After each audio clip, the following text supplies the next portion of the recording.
திறமையற்றவன் ஜொலித்தால் எப்படி இருக்கும்? இப்ப இருக்கிற ஆட்சி திறமை இல்லாத ஒரு ஆட்சி. இந்த ஆட்சி ஜொலிக்கிறது எப்படி இருக்கு அப்படின்னா, அடிக்கிற காத்துல காகிதமும் பறக்கும், பறவையும் பறக்கும். காற்று அடித்த பிறகுதான் தெரியும் பறந்தது காகிதமா பறவையா. ஆனா இப்போ காற்று வேகமாக அடிக்க தொடங்கிவிட்டது.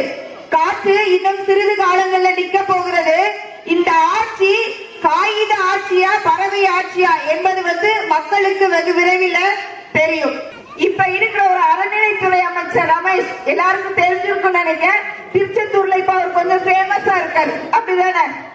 அவர் ஒரு மேடை பேச்சுல சொல்றாரு, நம்ம அண்ணன் உதயநிதியை பார்த்து கேட்கிறாங்க, நீங்க என்ன சுதந்திர போராட்ட தியாகியா? நீங்க என்ன போராட்டத்தை கண்டீங்க?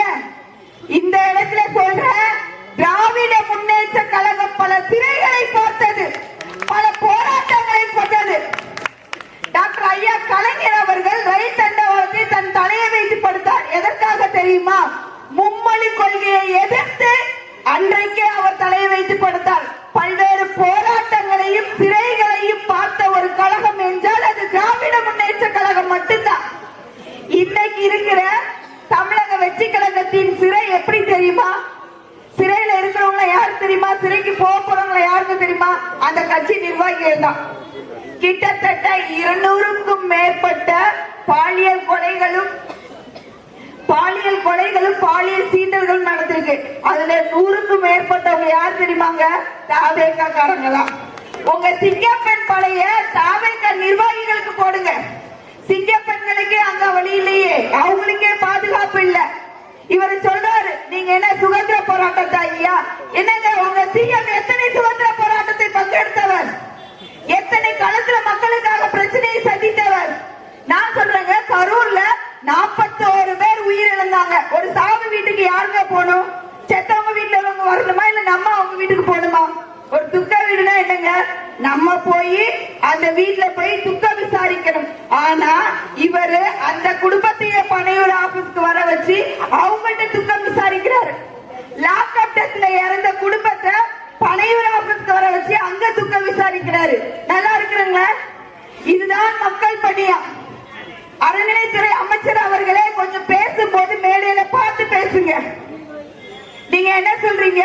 30 வருடமாக எங்களுடைய தலைவர் மக்கள் இயக்கத்திலும் மக்கள் நற்பணி மன்ற கட்சியும் இப்ப அரசியலுக்கு வந்திருக்காங்கன்னு. என்னங்க, மக்கள் இயக்கத்தை நடத்தியவர்கள் யார்?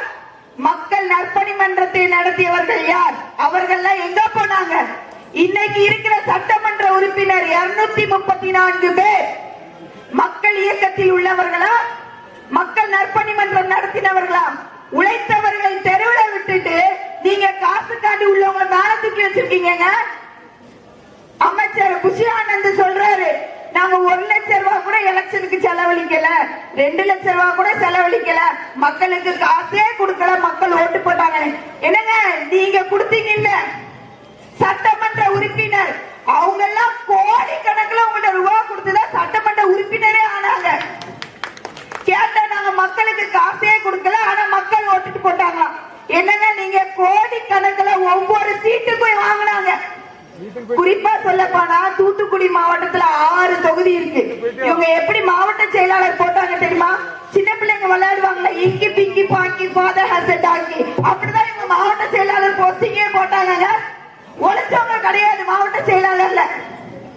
அமைச்சர்களை பாருங்களேன், எத்தனை அமைச்சர்கள் மக்கள் இயக்கத்தில் உள்ள அமைச்சர்கள். நம்ம இப்ப அடுத்த ஆதவ அர்ஜுனா அவங்க சொல்றாங்க, எங்க தலைவர் செஸ் சாம்பியன்ல இப்ப பிரகானந்தன் தம்பி செஸ் சாம்பியன், நார்வே செஸ் சாம்பியன்ல வந்தாப்ல. அந்த தம்பி சொல்றான், செஸ் போர்ட எண்ணியெல்லாம் கொண்டு வர சொன்னாங்க. அவர் சொல்றாரு, எங்களுக்கே தெரியாது, எங்க தலைவர் வீட்டுல இருந்தே வரும்போதே செஸ் போர்ட தூக்கிட்டு வந்துட்டாருன்னு. அதுலயும் போய் அவர் சொல்றாரு, எதுக்கு அறநிலைத்துறை அமைச்சரா ரமேஷ போட்டீங்க இந்த ஜாதியின் அடிப்படையில்? அவர் சொல்றாரு, அவர் என்ன ஜாதினே எனக்கு தெரியாது. அதுல ஒரு போய். நான் சொல்றேங்க, நான் வேட்புமனு கொடுத்தேன். நான் இந்த ஜாதி என்பதை என்னுடைய ஜாதி சான்றிதழோடு தான் நான் வேட்புமனு கொடுத்தேன். அப்ப நீங்க வேட்புமனை பிரிச்சு பார்க்காம போட்டுட்டீங்களா வேட்பாளர்களை? அப்ப இந்த ஜாதியை பார்த்துதானங்க போட்டீங்க. மொத்த தமிழ்நாட்டுல 46 தனி தொகுதி இருக்கு. இதே நீங்க தனி தொகுதி இல்லாம மத்த ஜாதிக்காரங்களுக்கு பொது தொகுதியில இடம் கொடுத்து ஜெயிக்க வச்சிருந்தா நீங்க வந்து ஜாதி இல்லைன்னு சொல்லுங்க. இங்க சொல்றாங்க நீங்க பெரியார கொள்கை தலைவராக வச்சிருக்கீங்களா திராவிட முன்னேற்ற கழகத்துல. நாங்கள் பெரியாரை கொள்கை தலைவராக வச்சுட்டு என்ன பண்றோம், நாங்க என்ன பண்றோம் சொல்லுங்க. பெரியார் எங்களுடைய கொள்கை தலைவராக இருக்கிறபடியால் நாங்கள் பெண்களுக்கு முன்னுரிமை கொடுத்தோம். திராவிட முன்னேற்ற கழகத்தில் பெண்களுக்கு முன்னுரிமை வழங்கப்பட்டது, இடஒதுக்கீடு வழங்கப்பட்டது, பெண் காவலர்கள் வழங்கப்பட்டாங்க. இன்னொன்னு சொல்ல போனா திருநங்கைகளே முந்தி எப்படி சொல்லுவாங்க, அலி அரவாணி அப்படிம்பாங்க. ஆனால் எங்கள் திராவிட முன்னேற்ற கழகத்தின் பல பெரும் தலைவர் கலைஞர் அவர்கள் அவர்களுக்கு திருநங்கைகள் திருநம்பிகள் என்று பெயர் சூட்டி மகிழ்ந்தவர். வெறும் பாலியல் தொழில் தான் அவங்களோட தொழிலா இருந்தது, பிச்சை எடுக்கிறது அவங்களோட தொழிலா இருந்தது. அவங்களுக்கும் ஒரு தொழிலை உருவாக்கி அவங்களுக்கும் வீட்டு மனைகள் கொடுக்கப்பட்டு இன்னைக்கு கலெக்டர் ஆபீஸ்ல அருநங்கைகள் வேலை பார்த்துட்டு இருக்காங்க, திருநங்கைகள் வேலை பார்த்துட்டு இருக்காங்க. இதை கொண்டு வந்த ஆட்சி திராவிட முன்னேற்ற கழகம் தான். இன்னைக்கு ஒரே ஒரு வந்து திருநங்கையை போட்டுட்டு பாருங்க, இந்தியாவிலே யாருமே திருநங்கைகளுக்கு இடம் கொடுக்கல, இந்த தமிழக வெற்றி கழகம் தான். இதற்கு பெயர் சூட்டக்கூடிய ஒரே கழகம் திராவிட முன்னேற்ற கழகம் மட்டும்தான். எல்லாரும் ஊனமுற்றவங்க சொன்னாங்க. ஆனால் டாக்டர் கலைஞர் அவர்கள் அழகான பெயர் சூட்டினார், மாற்றுத்திறனாளிகள். உலகத்தை மாற்றக்கூடிய திறன் வாய்ந்தவர்கள் தான் மாற்றுத்திறனாளிகள் என்று அவர்களுக்கும் பெயர் சூட்டி மகிழ்ந்த ஒரே ஒப்பற்ற தலைவர் டாக்டர் கலைஞர் அவர்கள் மட்டும்தான். இன்னும் அடுத்து வாங்க, ராஜ்மோகன் அவர்கள் சொல்றாரு, ஒரு பிரஸ் மீட்ல கேக்குறாங்க, என்னங்க உங்க சிஎம் வாயவே திறக்க மாட்டாங்க, எதுக்கு எடுத்தாலும் நீங்க தானே பதில் சொல்றீங்க. அவர் அழகா பதில் சொல்றாரு, எங்க சிஎம் எங்களை பேச வச்சு அழகு பாக்குறாருங்க அப்படிங்க. என்னங்க நான் ஒரு எக்ஸாம்பிளுக்கு ஒண்ணு சொல்றேன். ஒரு ஸ்கூல்ல இருந்தா ஒரு தலைமை ஆசிரியர் கீழே ஆசிரியர் கீழே மாணவர்கள். ஒரு ஆசிரியர் ஒரு மாணவர்களையோ மாணவனையோ நல்வழிப்படுத்தும் போது அவனை பேச்சாற்றலையும் எழுத்துலையும் அவனை கொண்டு வரும் போது அந்த மாணவன் அந்த ஆசிரியர் மாறி மட்டும்தான் இருப்பானே தவிர அந்த ஆசிரியர் பிளேஸ்ல போய் அந்த மாணவன் உட்கார்ந்தா எப்படி இருக்கும் அந்த வகுப்பறை. இவங்க சொல்ற இது அப்படிதான் இருக்கு. என்னைக்கு ஒரு தலைவன் வாய் திறந்து பேசலையோ அன்னைக்கு அந்த ஆட்சி நல்ல ஆட்சியாக கண்டிப்பாக இருக்காது. நான் இந்த இடத்துல சொல்றேன், எத்தனை அமைச்சர்கள் நேரடி தொடர்போடு உங்க முதல்வர்கிட்ட இருக்கிறீங்க சொல்லுங்க பாப்போம். உங்க முதல்வரை எத்தனை தடவை நீங்க பாத்துருக்கீங்க? நான் இந்த இடத்துல சொல்றேன், நீங்க மீடியால எதனால போடுங்க, எத்தனை பேர் உங்களுடைய நேரடி தொடர்போடு உங்க சிஎம்மும் நீங்களும் பேசிட்டு இருக்கீங்க சொல்லுங்க பாப்போம். கிடையாது. அங்க நிழல் தலைவர் மட்டும்தான் அவர். நிஜ தலைவர்கள் ஆதவர்ஜுனா அவர்கள், அண்ணன் புசி ஆனந்த் அவர்கள், இவங்க தான் தலைவர்கள். அவர் வெறும் நிழல் மட்டும்தான், அவர் வாய் திறக்கவே மாட்டாரு. அண்ணன் சிடிஆர் நிர்மல்குமார் சொல்றாரு, என்னங்க நம்ம உதயநிதி அண்ணன் கேக்குறாங்க, என்னங்க நீங்க வந்து இன்னைக்கு ஆளுநர் உரை தானே, வாய் திறங்க சிஎம் சார் நீங்க எப்படி சொல்லலாம்? என்னங்க சட்டசபையில அவரை பேச சொல்லல, மக்கள் பிரச்சனைக்கு வாயை திறங்க சிஎம் சார் தான் சொன்னாங்களே தவிர சட்டசபையில அவரை வாய் திறங்க சொல்லல. வாயை திறங்க சிஎம் சார், வாயை திறங்க. 3 வயது குழந்தை பாலியல் கொடுமைகளுக்கு உள்ளாக்கி இருக்கு. இதே நீங்க என்ன சொன்னீங்க உங்களுடைய தேர்தல் பிரச்சாரத்துல? என்ன சொன்னீங்க? வயிற்றுல இருக்கிற பிள்ளைக்கும் பாதுகாப்பு இல்ல, ரோட்ல போற பாட்டியம்மாக்கும் பாதுகாப்பு இல்ல, இந்த ஆட்சி தேவையா அப்படின்னு கேட்டீங்க. அமைச்சர் ரமேஷ் அவர்களும் ஒரு மேடையில கேட்கிறாங்க, இந்த ஆட்சி தேவையா? நான் இன்னைக்கு உங்களை பார்த்து கேட்கிறேன், இந்த ஆட்சி நம்மளுக்கு தேவையா? இந்த ஆட்சி நம்மளுக்கு தேவையா? இப்ப ஆளும் கட்சி ஆட்சி நம்மளுக்கு தேவையா?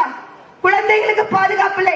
அவர் ஆதவர்ஜுனா அடுத்து வந்துட்டாரு. அவரு என்ன சொல்றாரு அப்படின்னா, சிஎம் பேசுறதுக்கு டைம் வருங்க, அது வரைக்கும் எல்லாரும் வெயிட் பண்ணுங்க. எல்லாரும் செத்தப்பறம் வருவாரா? செத்தப்பறம் வருவாரு. செத்த வீட்டுல நம்ம அவங்க போய் உட்கார்ந்து துக்கம் கேட்கணும், அவங்க வர மாட்டாங்க. நம்ம அவங்க வீட்டுல போய் உட்கார்ந்து துக்கம் விசாரிக்க அவர் வந்து பேசுவாரு. அவங்க நம்மளை தேடி போகணும், நம்ம அவங்க தேடி வரவே மாட்டாங்க. எந்த ஒரு தலைவன் மக்களுக்காக மக்களோடு நின்று குரல் கொடுக்கலையோ அவன் உண்மையான தலைவன் அல்ல, தலைவனுக்கு தகுதி அல்ல. ஆனால் திராவிட முன்னேற்ற கழகத்தின் தலைவர்கள் எல்லோரும் மக்களோடு மக்களாக, மக்களுக்காக, மக்கள் பிரச்சனைக்காக சிறை சென்றவர்கள். அப்படி உருவான ஒரு சரித்திர இதுதான் திராவிட முன்னேற்ற கழகம். இந்த திராவிட முன்னேற்ற கழகம் நான் என்னை இணைத்ததில் நான் ஒரு பெருமகிழ்ச்சி அடைகிறேன். ஏன் அப்படின்னா இந்த அங்கீகாரத்தை தமிழக வெற்றி கழகம் எனக்கு தரவில்லை. நான் அந்த கட்சிக்காக உழைத்தேன், என்னுடைய சொந்த பணத்துல உழைச்சேன். ஆனா இன்னைக்கு இதே சிஎம் அவர்கள் ஒரு தடவை சொல்றாங்க, காங்கிரஸ் உங்க கூட கூட்டணி இருக்கா திராவிட முன்னேற்ற கழகத்துல, நீங்க எல்லாம் கலாப்பட்டி கூட்டணி. நாங்க என்ன பட்டியா? கலாப்பட்டி கூட்டணியா? நிழலுக்கு கூட உங்க ஒதுக்குறவங்கள தூக்கி உங்க கட்சிக்குள்ள வச்சிருக்கிறீங்கன்னு நீங்க எங்களை இப்படி சொல்லிட்டு இன்னைக்கு நீங்க வீட்டுல போய் தூக்கிட்டு வர்றீங்களே, ஒவ்வொரு வீட்லயும் போய் ஆளு தூக்கிட்டு சனிக்கிழமை சேர்க்கிறீங்களே, யாருங்க கல்லாப்பட்டி கூட்டணி வச்சிருக்கா? யாருங்க சோபா மாடல் ஆட்சி நடத்துறா? நீங்களா நாங்களா? இன்னைக்கு திராவிட முன்னேற்ற கழகம் தனித்து விடப்பட்டாலும் வரும் காலங்களில் ஒரு வரலாற்றை கண்டிப்பாக திராவிட முன்னேற்ற கழகம் பதிக்கும். இதே தாவேக ஆட்சியில சின்னது ஒரு விஷயம் பண்ணா சோசியல் மீடியால போட்டு ரொம்ப பெருசா பண்றாங்க. ஆனால் 50 வருட திராவிட கழக ஆட்சியில நடந்த திட்டங்களை ஒரு சில விஷயத்தை நான் உங்கள்கிட்ட சொல்றேன். இந்தியாவிலே முதலில் காவல்துறை ஆணையம் அமைத்தது திராவிட முன்னேற்ற கழகம். இலவச சைக்கிள் ரிக்ஷா திட்டத்தை கொண்டு வந்தது திராவிட முன்னேற்ற கழகம். மின்சாரத்தை அனைத்து கிராமங்களுக்கும் செல்ல வழித்தடம் அமைத்தவர் நம்மளுடைய டாக்டர் கலைஞர் அவர்கள். போக்குவரத்து துறையை உருவாக்கியவர் நம்மளுடைய கலைஞர் அவர்கள். இந்தியாவிலே நம்மளுடைய விவசாய நண்பர்களுக்கு இலவச மின்சாரத்தை கொண்டு வந்தவர் நம்மளுடைய டாக்டர் கலைஞர் அவர்கள். குறிப்பா நான் சொல்ல போனா இந்த இடத்துல நான் ஒரு பெண்ணா இருந்து சொல்றேன், பெண்களுக்கு 30% இடஒதுக்கீடு செய்தவர் டாக்டர் கலைஞர் அவர்கள். சொத்துல பங்கு உண்டு சொன்னது டாக்டர் கலைஞர் அவர்கள். மே 1 பொது விடுமுறையாய் தந்தவர் உழைப்பாளிகளுக்கு டாக்டர் கலைஞர் அவர்கள். நபிகள் நாயகத்தின் பிறந்த நாளை விடுமுறை நாளாக ஆக்கியவர் டாக்டர் கலைஞர் அவர்கள். ஏன் நான் இவ்வளத்தை வரிசைப்படுத்தி சொல்றேன் அப்படின்னா, இவ்வளவு திட்டங்கள் இவ்வளவு சாதனைகள் செஞ்ச திராவிட முன்னேற்ற கழகத்துல இப்போ சின்ன நம்மளுடைய திட்டத்துக்கு ஸ்டிக்கர் ஒட்டி அவங்க திட்டம் கொண்டு வந்துருமா போட்டிருக்காங்க. அதனால இப்ப இருக்க தலைமுறைகள் நம்முடைய திராவிட முன்னேற்ற கழகத்தின் திட்டத்தையும் சாதனைகளையும் தெரிந்து கொள்றதுக்காண்டி நான் சொல்றேன். 10ஆம் வகுப்பு வரை தமிழை கட்டாய பாடமாக்கியவர் டாக்டர் கலைஞர் அவர்கள். தமிழுக்கு ஒரு பெயர் சூட்டி தமிழை செந்தமிழ் தமிழாக கொண்டு வந்தவர் டாக்டர் கலைஞர் அவர்கள். தமிழ் புலவராம் திருவள்ளுவரை போற்றும் வண்ணமாக ஒவ்வொரு அரசு பேருந்துகளிலும் திருக்குறளை எழுதி அதற்கான பொருளை உருவாக்கியவர் டாக்டர் கலைஞர் அவர்கள்.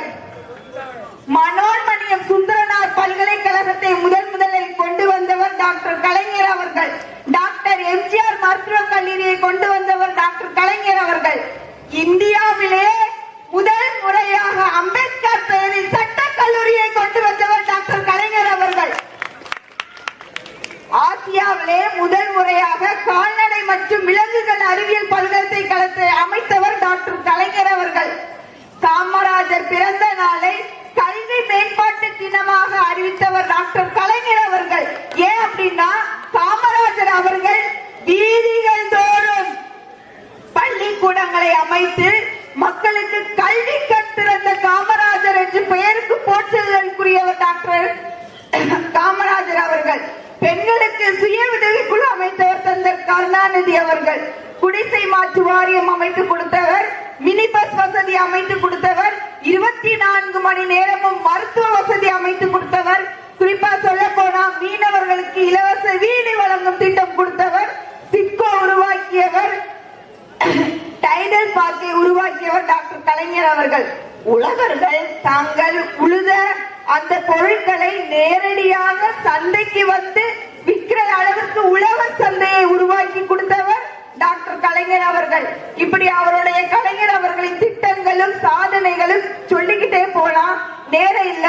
இன்னொன்னு என்னன்னா, 1 கிலோ அரிசி 1 ரூபாய் கொண்டு ரேஷன் கடைகளில் கொண்டு வந்தவர் டாக்டர் கலைஞர் அவர்கள். அதே வழியை பின்பற்றி தன்னை சாதாரண நம்ம இப்ப இருக்கிற முன்னாள் முதல்வர் மு.க. ஸ்டாலின் அவர்கள் ஒரு வட்ட பிரதிநிதியாக இருந்து ஒரு மாவட்ட பிரதிநிதியாக மாறி ஒரு பொதுக்குழு செயற்குழு உறுப்பினராக இருந்துதான் அவர் முதல்வரானாரே தவிர அவர் நேரடியாக முதல்வராகவில்லை. என்னங்க இவங்க வெறும் இப்ப பாருங்க எக்ஸாம்பிளுக்கு இந்த தாய்மார்களுக்கு சொல்றேன். இப்ப உங்க பிள்ளைங்க எல்லாம் வந்து ஸ்கூல் பேக் வாங்கிட்டு வந்திருப்பாங்க அப்படிதானே? ஆனா ஸ்கூல் பேக்ல என்ன இருக்கும்? திருக்குறள் இருக்குது, அதோட ஒரு பொருள் இருக்கு. ஏப்ரல் வந்து 23ஆம் தேதி எலெக்ஷன், மே 4ஆம் தேதி ரிசல்ட், மே 10ஆம் தேதி ஆட்சி அமைஞ்சிட்டு, ஜூன் 4ஆம் தேதி ஸ்கூலு. இந்த ஒரு 20 நாள்ல நம்ம பேக்ல இவ்வளவு லட்சக்கணக்கில் யாராட்டும் எந்த ஃபேக்டரியில அடிச்சு தருவாங்க சொல்லுங்க? ஆல்ரெடி திராவிட முன்னேற்ற கழகத்தின் ஆட்சியிலே இந்த பேக்ல அச்சிடப்பட்டுட்டாங்க. இவங்க வேற ஸ்டிக்கர் மட்டும்தான் ஒட்டுறாங்க. சைக்கிள் ஆல்ரெடி ப்ரொடக்ஷன்ல உள்ளதுதான், இவங்க வெறும் அதுக்கு ஸ்டிக்கர் தான். இப்படி சொல்லிட்டே போனா இவங்களுடைய ஆட்சியை இன்னும் நிறைய நேரமாக சொல்லிக் கொண்டிருக்கலாம். நான் திருப்பியும் சொல்றேன், இது வெறும் ஸ்டிக்கர் ஆட்சியை தவிர வேற எந்த ஆட்சியும் கிடையாது. நான் இந்த இடத்துல அண்ணாச்சி அவர்களை ஒரே ஒரு விஷயத்தை நான் சொல்லிக்கிறேன்.